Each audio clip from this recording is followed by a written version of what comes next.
Shalom, shalom, nabalandi nyonso ya émission L'Ami de David. Que le Seigneur apambola bino richement, bino bozali, kolanda biso partout dans le monde entier, na ba réseaux sociaux. Zambé vraiment azamala mingi. Abatela ki biso asepeli na bolingo na ye na pokwa lelo. Tozala liboso na bino. On a présenté l'émission L'Ami de David. Comme à chaque fois, total il sera que nous recevons pour vous, les serviteurs de Dieu, par la grâce de Dieu, Touyambi, Ponabiso, Peponabino, notre frère, le docteur Fabrice Assendi. Shalom, docteur. Shalom, mon bien-aimé. Voilà, notre sujet du jour, Ezali, la rubrique Nabiso Tozakarango sur Explique-moi les songes. Oyo, sujet Nabiso Tozolobela sur les guerres de nos jours. Oyo, to biambi pona bino pe pona biso, ba réponse que vous allez pas ya docteur, ba kutali sabiso na ba écriture nyonso comment les guerres de nos jours est-ce que ezali pe en rapport na prophétie dans la Bible.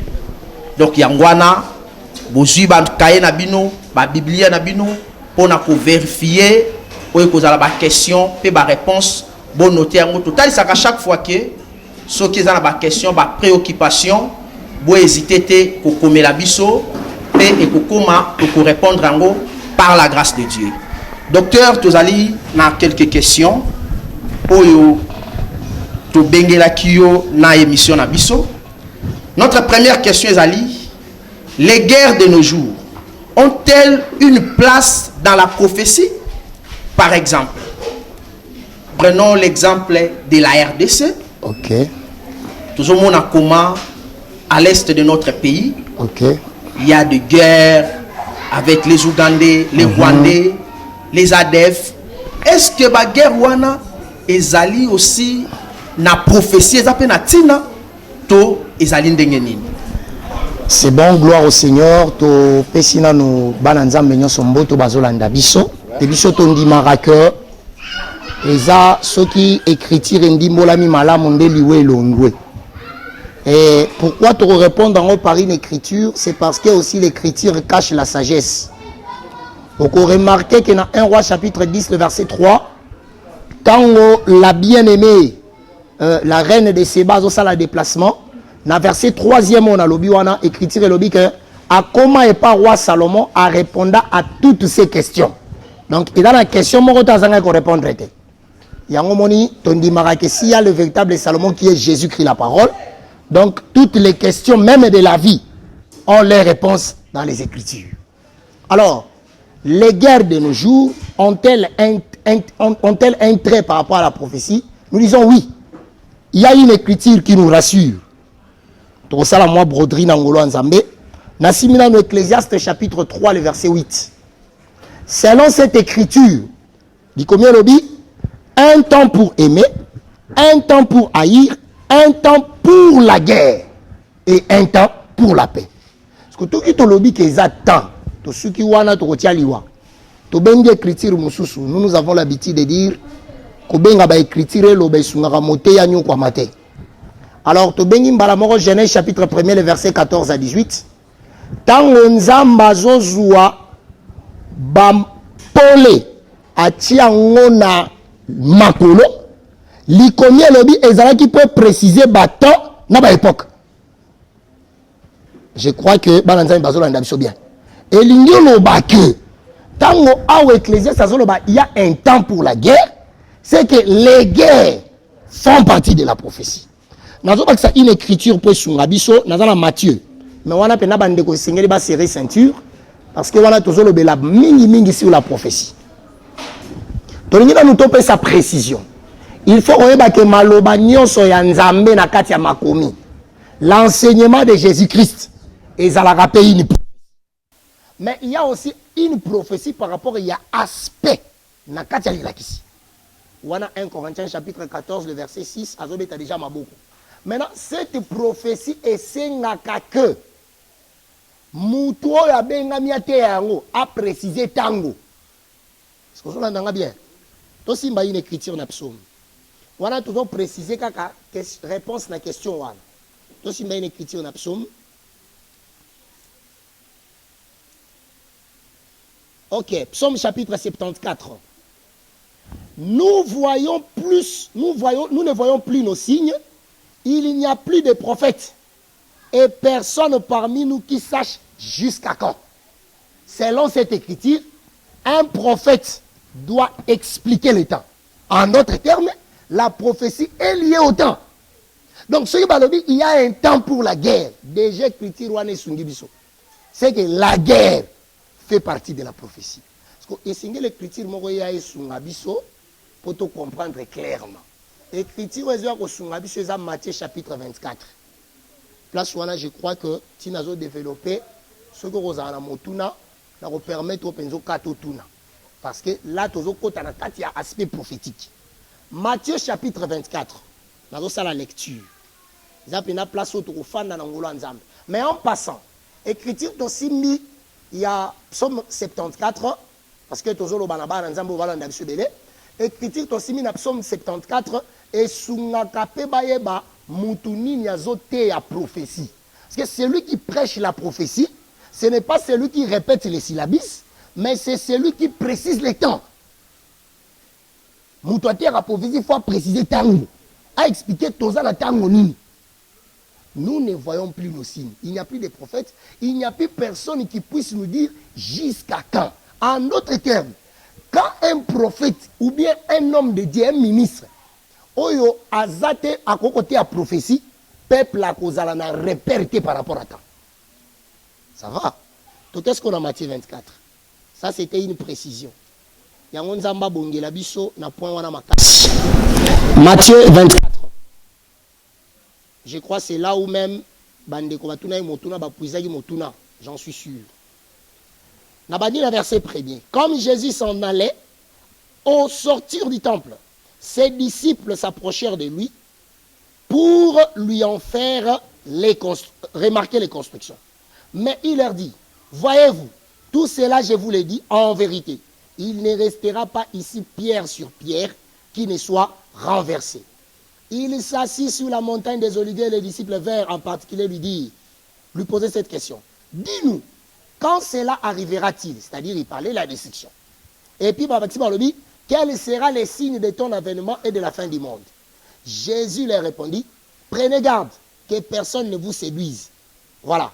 Car plusieurs viendront sous mon nom, disant c'est moi. On a sauté dans le verset 6. Vous entendrez parler de guerre et de bruits de guerre. Le verset 6e. Vous entendrez parler de guerre et de bruits de guerre. Gardez-vous d'être troublés, car il faut que ces choses arrivent. Mes frères, l'écriture est claire. Quand on dit il faut que ces choses arrivent, c'est que les guerres ont trait à la prophétie. On avance. Balobi, mais ce ne serait pas encore la fin. Place pour le fan d'Andéango. Ce que vous allez à la fin, c'est qu'il faut préciser les guerres d'aujourd'hui. Oui, ça a trait à la prophétie. Mais où il faut les placer. D'abord, nous avons expliqué que ça a trait à la prophétie. Parce que hier soir, lobby, bon, mais tout ça m'a vous la troublé, que c'est mieux comme. Est-ce que vous en avez bien? Awa, je crois que nous sommes dans une émission, le temps me manque qui a retouché mot en mot. Parce que tant au basolo, il faut que cela arrive. Et ça, na écriture, mon réseau ben nangai. On peut remarquer que tant au Saoul, la zone n'a qu'un kokuta nana Samuel. À cause y a banes ya tata na ebungi, serviteur na ye. Ayebi sa lobby, mouton to ke mona c'est un saint homme de Dieu. Tout ce qu'il dit arrive. Là, j'insiste aussi pour dire que ce soit la prophétie comme don, que ce soit la prophétie comme la parole, ça doit s'accomplir. Donc, envoyer soit précisé déjà que guerre, oui, mais bon, c'est que c'est la prophétie. Mais le problème, Somme 74 à Zota Labiso et Kokoma quand. Voilà un peu le nom on a flashé pour nous sa réponse à la question Touni. Oui, les guerres de nos jours font partie de la prophétie. La grande question, il faut ce qu'on placer en haut, placez-nous. Voilà un peu. Ouais, merci beaucoup, docteur. Tolande Bissoban Sokoma, le docteur a précisé, la guerre est à la place dans la prophétie. Okay. C'est l'écriture, il y a Matthieu chapitre 24, aussi Psalm chapitre 74. Très bien. Donc, pour la guerre est liée aussi dans la prophétie. Okay. Maintenant, la deuxième question. Quelle différence faites-vous entre les guerres et les bruits de guerre? Ok. Parce que, surtout, la guerre est allée dans l'est de notre pays, de Tozoloba, la guerre ouana. Est-ce que la guerre ouana est par rapport à la scène où Jésus a l'obaki, toute la guerre ouana est à Pamba, Bongo, Ndenge, RDC, où il a limite à pays, tout est vraiment par rapport à la prophétie de Tozoloba. Nzamba Pambolo mon bien-aimé, tu peux répondre toujours au travers les Écritures. D'abord, to monique et komama que ba guerre ezali, ba bruit de guerre pe ezali. Ça va? On peut remarquer dans 2 Rois chapitre 7, le temps nous manque pour lire, on peut remarquer que Zambé azobunda pona ba Israël parce que bazaki assiégé na ba Syrien. Maintenant, on a un peu Israël, les Syriens ont makelele. Est-ce que ça très bien? Pour te dire que makelele ya bitumba, na bitumba izalaka. Na zoni na ombre pour nous préciser parce que tu vas barater que la prophétie est à la rande, il faut qu'on monte et regarder en arrière. Je suis dans Apocalypse chapitre 4. Tout en écriture rapidement. Parce qu'il faut aussi définir ce que c'est la prophétie.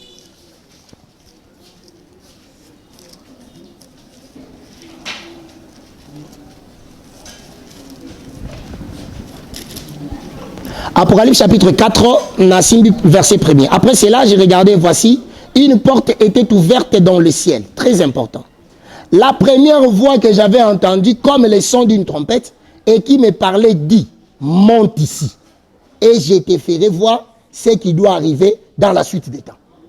Mon corps remarqué que tant on est bien aimé à zo monter, il doit appeler à Kobaluka Nasima pas mon malam. On a ninga malam. Yango moni biso to préciser que la prophétie est comme facile sur ozongi na ombre. Pour répondre à ta question, je crois na rolinga, je crois question tout ni faux et zo permettre ngana fungwa mama kasi mbala moko. Pour répondre à ta question, les bruits de guerre annoncent la guerre. Ozona nga malam. Les bruits de guerre annoncent la guerre.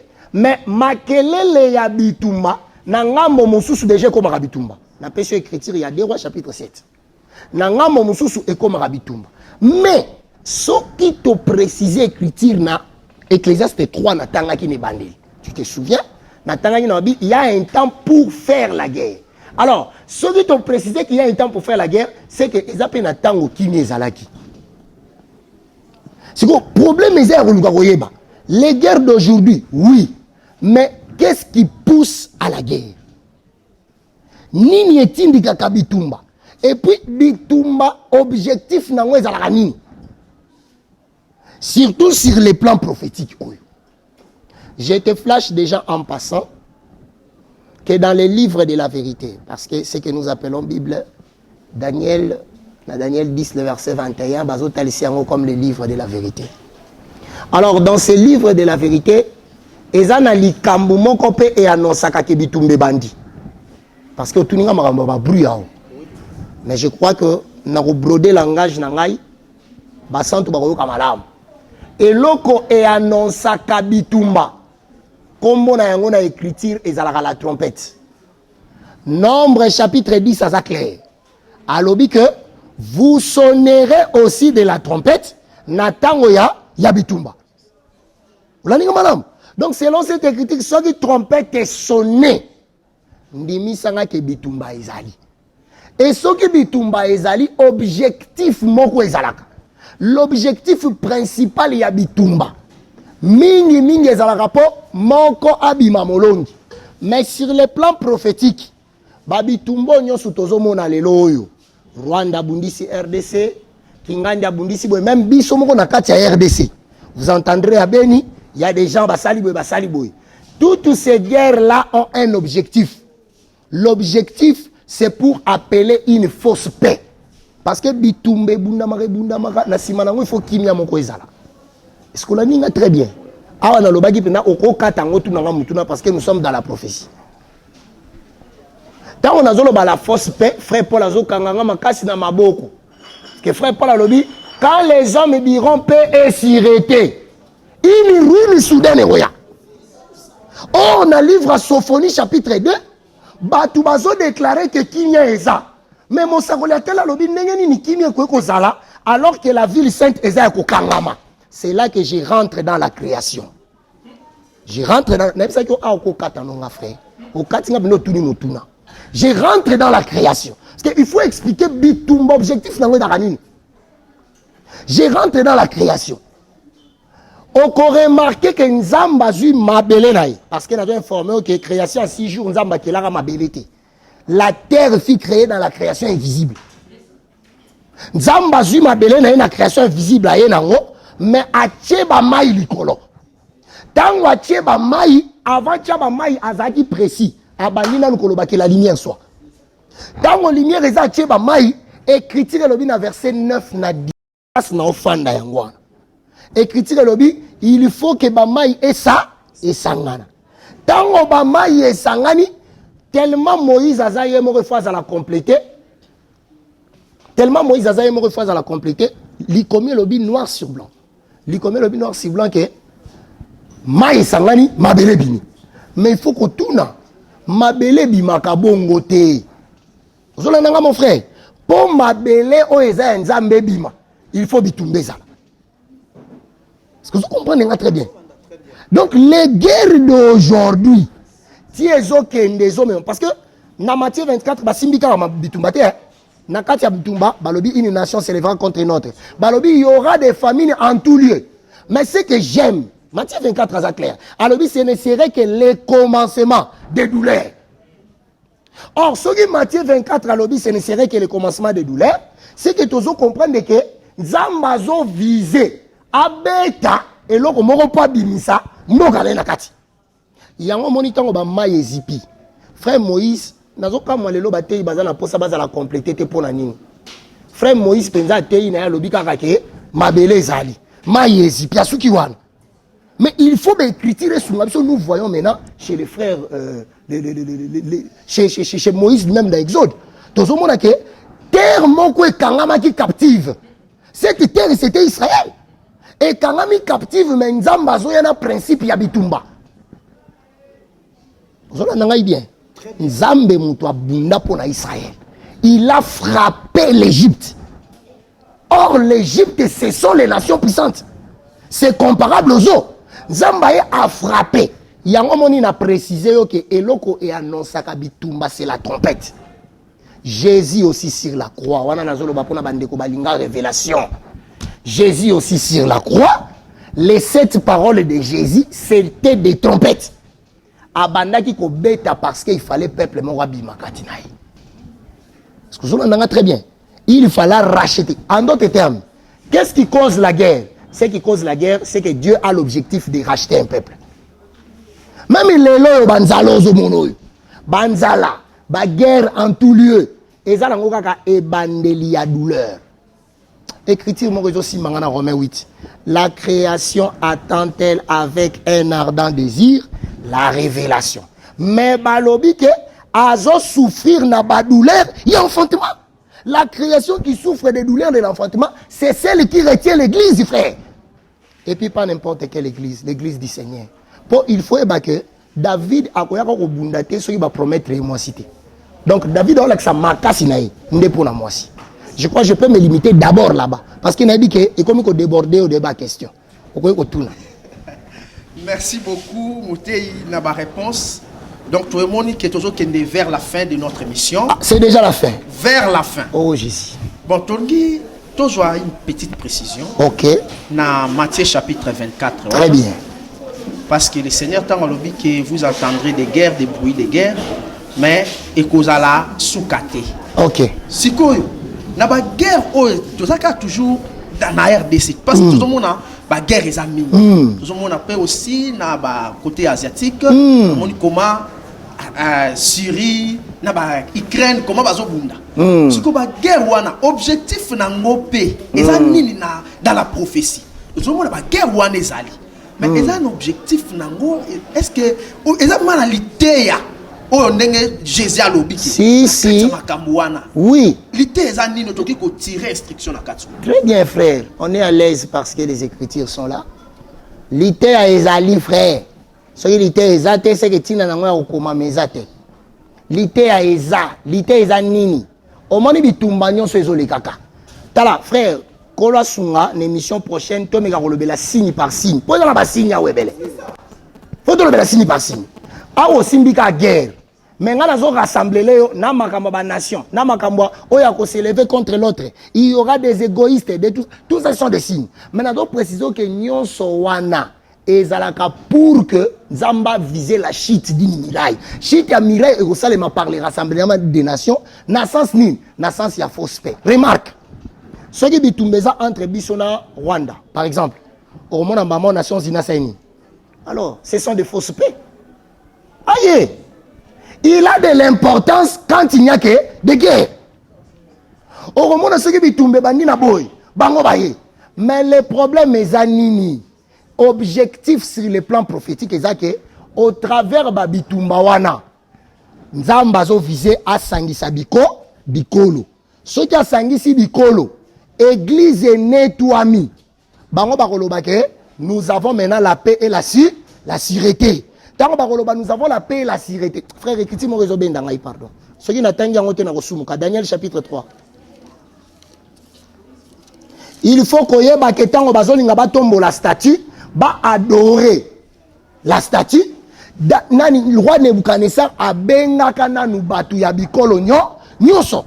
C'est là, il n'a pas fait ça de lui-même. Il faut qu'on y ait que Nebuchadnezzar a descendant ya Nimrod. Nazo flashé au d'ailleurs.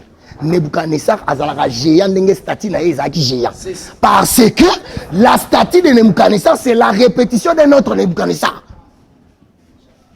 Souzou nanga bien yango moni ezalaka pamba te David azamo okuse mais le bien-aimé Goliath il faut amulai, ce n'est pas aussi pour rien. Mais landa boy que tango oyo Nebuchadnezzar azo sangisa bikolo, je précise dans Daniel chapitre 3, tango azo sangisa bikolo Azaki l'objectif, il y a élever la statue. Est-ce qu'on a dit bien? Il y a élever la statue. Et l'okwana a joué en wepa na mon côté. Il y a un moment où il y a sikezate. A joué en wepa et tata arrière-grand-père. Son arrière-grand-père c'est qui? Nimrod. Je suis dans Genèse, déjà le chapitre 11e. Nimrod aussi, pour élever la tour de Babel, à 5 qui peut tout. Frère, les lots dans la bilo remis ça tout fait sangana. Aux Hollandais, nous avons ma piste terminée, mais pourtant, on a une émission prochaine, on va décortiquer. Et Sengeli ba église sangane comme église moko. Et Sengeli toutes les nations et sangana. Et comme une seule nation. Parce que autant de numéros de comme une nation moko. Et même autant d'Esther. Écriture les Olobake, ba Éthiopie, on est comme ba province. C'est ça la vision par rapport à la même RDCE. Sur le plan prophétique, tant que le Sangana, RDCP est comme une province dans un grand pays qui est le monde. Tant que ça les mandenge wana, ndeba retombe la statue. Tant que retombe la statue pour eux, ils sont en paix. Or, ça sera une fausse paix. C'est en ce moment-là que Nzamba va intervenir pour frapper. Donc, bref, je dirais que Bitumba wana, Nzamba zo visé ko Sangana ya bikolo, pour tomber la bango na kati ya lipengu ya munene, pe apanza bango. Ok, merci beaucoup, très cher docteur. Une petite question, et une question na biso yasuka. Ok. Eza na ba terme soupe tozolanda. Bazotali sape aussi que l'œuvre de la croix est la guerre. Donc ne peut to yambio, to profiter de cette occasion, to joaper ba éclaircissement parce qu'ils appellent na bande que belé bazolanda biso dans le monde entier. Baye banane, est-ce que na œuvre de la croix, bon bien ça qui guerre ils ont un sacrifice moko ne peut tout jouer un éclaircissement parce que tu dis que la doctorat ils ont un siège ça là qui bateau ba vanda ba joa boyebi. OK. C'est ça aussi notre question. Merci. Tozo peut sa précision boye. Dans Apocalypse chapitre 1er le verset 10, même aussi dans Ésaïe chapitre 58 le verset 1er, la trompette égale la voix ou la parole. Et nous avons cette fois, ce sont les 7 trompettes. Or, Apocalypse chapitre 8, oyo azalaka na lipasa na ye babengi ye Josué chapitre 6 batalisaka biso ke soki omoni cette trompette ezalaka na tina ya cette trompette ezalaka nini? Tina ya cette trompette ezalaka pour écrouler la muraille. Est-ce que vous entendez très bien? Tina ya cette trompette ezalaka pour écrouler la muraille. En d'autres termes, naina lobaka ke Yesu sur la croix abundaki. Écriture ezosunga biso pona chité na ngana kangata Bible. Yesu sur la croix abundaki. Écriture ezosunga biso eza Colossiens chapitre 2. Les versets 14 jusqu'à 16. Il a dépouillé. Ba dépouillé kanenge ni misoki babundite. Je me limite là encore ça pas la vie. Merci beaucoup docteur. Vous êtes vraiment très joyeux. Na ba question pe na ba réponse au pesibiso. Celui qui est Nzambe azwa lokumu parce que yenda sepela kazaka auteur de toutes choses. Nous commis vers la fin de notre émission. Toujours ça juste une minute na docteur. Aloba mot de la fin pour na clôturer l'émission na biso. Yesu tango Paul azoloba na Colossiens chapitre 2 que a dépouillaki totali pendant le mouvement ya Matthieu chapitre 27 to moni sika dépouillé te. Mais to dimi que Paul a kosakate. Yango moni tango Paul azoloba moi c'est atendima ngo bon. Alors kuna tango balobi a dépouillaki Yesu azalaki tout un signe. Ndenge moko zomona na Isaïe chapitre 20 Esaïa salama bete me badi yo papa mukolo longola bilamba. Tambola bolumbu. Nengo zo tambola tu seras un signe. C'est comme ça que Nzamba a dépouillé l'Égypte et l'Éthiopie. Pour dire que Yesu ne kulusu abundaki. Mais kotika la nae bolumbu ezalaki nde po maladie na yo, problème na yo, difficulté na yo, pas yozo bika. Obika yango lisusu te. Apesa ki yo nde longa po maladie wana nde zanga siko makoti. Réalité wana zanga makoti. Kole so pambola ba santu nyonso. Ok, merci. Nabalandi nyonso ya émission L'Ami de David. Aussi, na rubrique Nabiso, explique-moi les songes. Tokomi na souka émission Nabiso. Derrière les caméras, tout ça qui na frère Salomo Kibala. Aussi, na prise de vie, tout ça qui na frère Grace Mbia. Aussi, tout ça qui na frère Kenny na lumière, frère Kenny Kalonji. Aussi, na assistance, il y a frère Michel Mukendi. Aussi, na bande nyonso bazaki na sima, bazaki kolanda émission. Ma sœur Nabiso Pe Nzambe Apambola Bino Mingi. Tukutani prochainement. Na numéro Nabiso Yassika. Que le Seigneur Apambola Bino richement. Au revoir.